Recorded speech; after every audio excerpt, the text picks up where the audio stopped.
बिस्मिल्लाहिर्रहमानिर्रहीम। आज अल शिफा homeopathic centre की तरफ से इन्फ्लुएंज़ा के बारे में इसका तफसीली ज़िक्र किया जाएगा। इन्फ्लुएंज़ा जो है वो एक वबाई बीमारी है। ये नज़ला ज़ुकाम की तरह की ये भी बीमारी है। आम तौर पर ज़ुकाम से इसकी अलामत मिलती जुलती हैं। फ़र्क सिर्फ ये है कि इसमें जिस्मानी कमज़ोरी बहुत ज़्यादा हो जाती है। कमर और आम अज़ा दर्दें, इसके अलावा नज़ला ज़ुकाम की सारी अलामतें इसमें पाई जाती हैं। इसका हमला यकदम होता है और तमाम बदन दुखता है, दर्दें पैदा होती हैं, छींकें आती हैं, खांसी होती है, शदीद दर्दें और नकाहत होती है। इसकी मशहूर अद्वियात हैं। एक तो पहली है जलसीमियम। इसकी दवाई जलसीमियम में नकाहत बहुत होती है, कमज़ोरी यकदम हो जाती है, पवटे भारीपन होता है, मरीज़ आंखें ज़्यादा खोल नहीं सकता, आपको ज़्यादा देख नहीं सकता, आंखें बंद करके लेट जाना पसंद करेगा। इसकी बड़ी अलामत यह है कि इसको प्यास नहीं लगती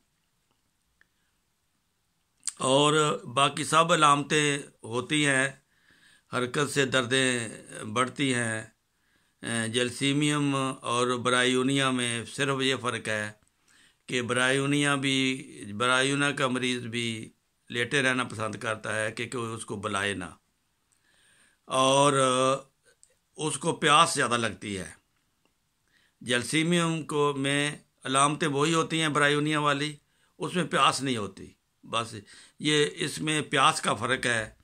अगर प्यास लगे तो दवाई ब्रायूनिया है, अगर प्यास ना लगे तो दवाई जलसीमियम है। मेन अलामत है मरीज़ ज़्यादा देर आपको देख नहीं सकता, आंखें बंद कर लेगा और लेटना पसंद करेगा और कहेगा कि मुझे को बुलाए ना। ये जलसीमियम की अलामत है अगर उसको प्यास नहीं है। अगर उसको प्यास है और अलामतें वही हैं जलसीमियम वाली, तो फिर इसकी दवाई ब्रायूनिया है। फिर तीसरी इसकी दवाई है रस्टाकस। रस्टाकस में जिस्म में बहुत ज़्यादा दर्द होता है और मरीज़ करवटें लेता है, कभी उधर कभी उधर, और रात को दर्दों इसकी ज़्यादा तेज़ हो जाती हैं। तो जब ऐसी सूरत हो तो फिर रस्टाकस देनी चाहिए। ख़ास तौर पे जब मौसम भी पुरनम हो, यानी नमी वाला हो, बारिशी मौसम हो। एक दवाई है इसकी आर्सेनिकम अल्बम। इसकी दवाई है कि इसका प्यास से अंदाज़ा होता है। बार बार पानी पीता है मरीज़, बेचैन बहुत होता है और कोट पानी पीता है, ज़्यादा रज के नहीं पानी पीता। 2 घुट पिएगा फिर रख देगा, थोड़ी देर बाद बड़की लगेगी फिर पानी पिएगा, लेकिन ज़्यादा नहीं पी सकेगा, 2-3 घूंट पी के फिर रख देगा। इसको सर्दी बहुत महसूस होती है और घबराहट बहुत महसूस होती है। ऐसी हालत में आर्सेनिकम अल्बम जो है वो इसकी दवाई होगी। फिर इसके बाद इसका मरीज़ जो है बहुत बेरामी महसूस करता है। रस्टाकस से ये इसकी दवा मिलती जुलती है, लेकिन फ़र्क इनमें प्यास का है। अगर जोड़ों के दर्दों वगैरह की शिद्दत हो, घबराहट हो, तो घबराहट छाती और दिमाग में भी पाई जाए तो इसकी दवाई आर्सेनिकम अल्बम है। तो इसके अलावा हिफ्ज़ मुक़द्दम के तौर पर अगर वबा आ गई है तो आपको क्या करना चाहिए? इसके फिर आर्सेनिकम अल्बम 30 ले लें और इन्फ्लुएनिज़म दवाई है होम्योपैथिक में। ये उसके मवाद से बनी है, एक किस्म का ये वायरस एंटीवायरस है। ये इन्फ्लुएनिज़म की और आर्सेनिकम अल्बम इनको मिला लो और रोज़ाना एक खुराक सब मरीज़ों को दे दो, सब घर वालों को दे दो। अल्लाह ताला वबा से महफूज रखेगा। तो अगर मैदा की ख़राबी है, साथ अंतड़ियाँ भी ख़राब हैं, दस्त वगैरह हैं, बदबू बहुत आती है, तो ऐसी हालत में इन्फ्लुएंज़ा भी है تو معدے کی علامتیں اگر ہوں تو پھر بپٹیشیا 30 بخار بھی ہوتا ہے اس میں۔ اگر جوڑوں میں شدید درد ہے، ہڈی توڑ درد جس کو کہتے ہیں، ہڈیوں میں درد محسوس ہوتا ہے، مریض دبواتا ہے، اس کا دوائی کو ہڈی جوڑ بھی کہتے ہیں، کیونکہ ہڈی بخار میں ہڈیاں ٹوٹتی ہیں۔ یوپیٹوریم پرفولیٹم۔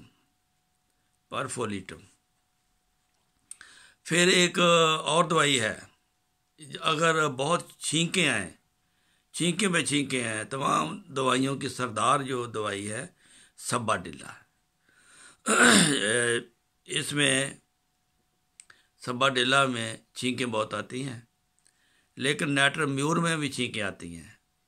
نیٹرمیور میں مریض جو ہے وہ نمک کو زیادہ پسند کرتا ہے، نمک کھاتا ہے، تو سباڈیلا میں چھینکوں والی یہ دوائیوں کی سردار ہے۔ اگر نیٹرمیور سے فرق نہیں پڑے گا تو سباڈیلا اس کو ٹھیک کر دے گا، چھینکوں کو۔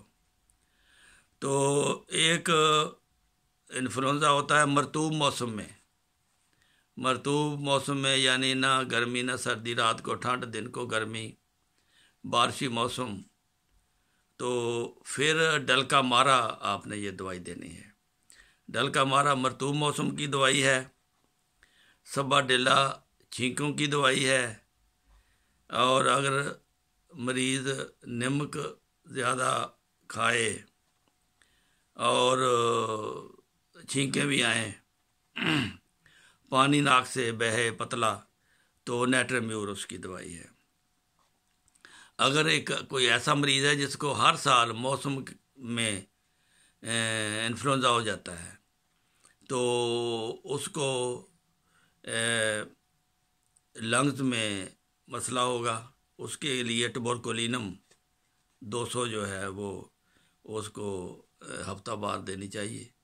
انشاءاللہ تعالیٰ وہ اگلے سال اس کو انفلوئنزا نہیں ہوگا۔